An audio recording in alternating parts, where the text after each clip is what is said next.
না, এরা তো প্লেয়ার না, এরা কারা? এরা তো একদম পাগল, এরা মাঠে ঢুকতেছে কেন? তো আবার Bangladesh team boycott boycott slogan দিতে দিতে রিপোর্টার ভাই আপনাদের এত ঘটনাটা কি?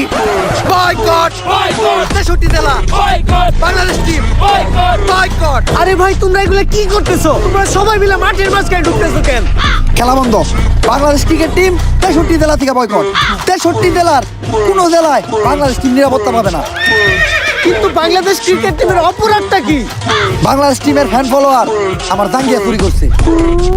কিন্তু ভাই আপনি তো কোনোদিন জায়গা পড়তেনি না। আরে বেডা কিছু একটা কই এত দোষের তলে ফেলান লাগবো। আগামী 24 ঘন্টার ভিতর যদি বাংলাদেশ টিম আমার জাঙ্গিয়া খুঁজে বাই করে না দেয় তাহলে বাংলাদেশ টিম বয়কট।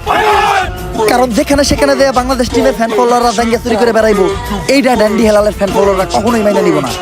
কিন্তু ভাই সামান্য একটা জাঙ্গিয়াই তো, এটা নিয়ে এত কাহিনী করার কি আছে? কাহিনী করার কি আছে মানে? ডেন্ডি হেলালের জাঙ্গিয়া ওইটা মিনিমাম 50,000 টাকা বেচতে পারতাম।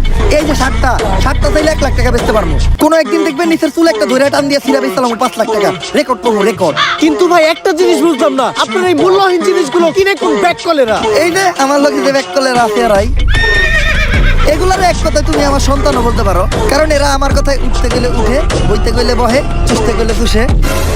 চুষে মানে? আরে পা চুষে পা।